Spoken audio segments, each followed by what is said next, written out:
Hello. Today we're going to talk about the Doppler effect and how it affects our perception of time. Here's a disclaimer. The material is based on sound scientific principles. The opinions expressed here are mine based on the observations that we're going to make.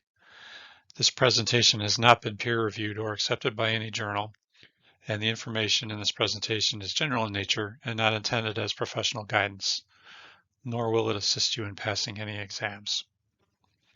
You're encouraged to confirm any information obtained from this presentation with other sources, and this material is copyrighted. All right. This presentation will discuss how the movement of a source changes its distance, which in turn affects our perception of the passage of time. In our last video, Physics 01, all sources and observers were stationary. Now we allow the sources to move toward or away from us. This movement changes the time delay between the source and observer, causing us to perceive the source's time to move differently than our own.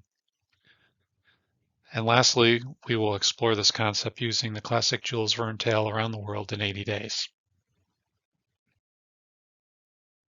To recap, everything we observed happened in the past. In this graphic, two observers are spaced some distance apart, each receiving synchronized timing and then broadcasting their timing. As we can see, each observer has the same correct time, but sees the other observer's times lagging by an amount proportional to the distance. Each clock is color-coded to its user, with other hands indicating the time observed coming from other systems. Black sees its clock as on time, which it is, and that green appears to be 15 units behind. Similarly, green sees their clock as on time, which it is, and that black is 15 units behind. Just as in the last video, the same events are perceived differently by each observer. This is all about time of propagation. When green broadcast its time, it was on time, but it took a while for black to receive the signal sometime later. Now let's have green move toward black. The lag in time changes with the change in distance. The distance decreases, causing less delay. Each perceives the other's clock to move faster when moving closer. When not in motion, they move at the same speed. Each observer sees no change in their own clock. Now let's have green move away from black. Again, the lag in time changes with a change in distance. The distance increases, causing more delay. And each perceives the other's clock to move slower when moving away. When not in motion, the clocks move at the same speed, and each observer sees no change in their own clock.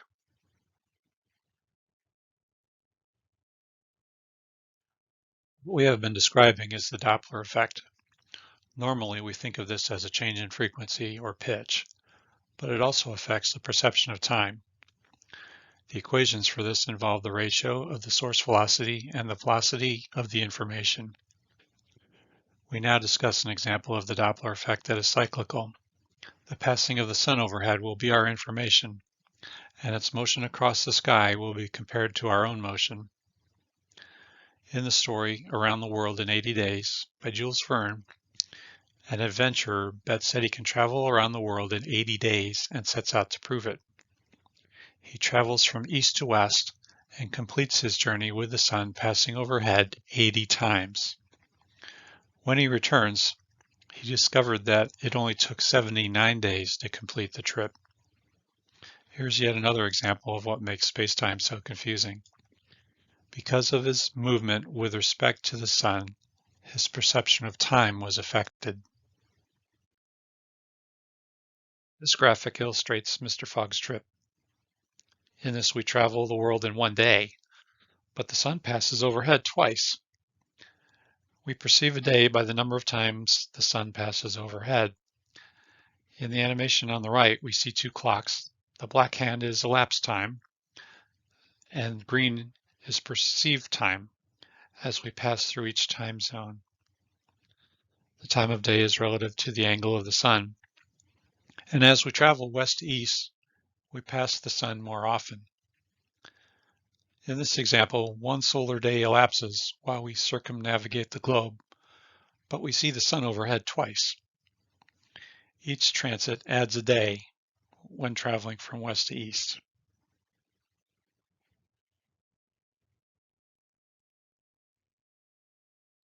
In this graphic, we travel in the opposite direction, in the direction of the sun. In this example, we travel fast enough that the sun is always overhead. As in the previous slide, the animation on the right has two clocks showing a black hand showing elapsed time and a green one showing perceived time. The time of day is relative to the angle of the sun, as we already know. One solar day elapses while we circumnavigate the globe, but we see the sun's position never changes. Each transit east to west subtracts a day while we are chasing the sun and time. It turns out that perceived time is related to the ratio of our velocity with respect to that of the sun. This is another form of the Doppler effect. This is the time domain version of the Doppler effect. We perceive our time always as normal.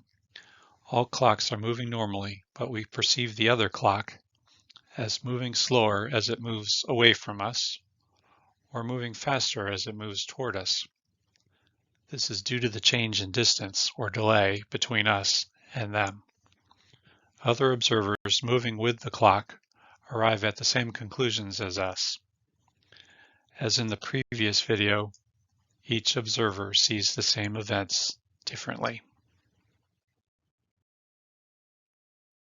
If you found this presentation interesting and/or informative, please like and subscribe. Thank you.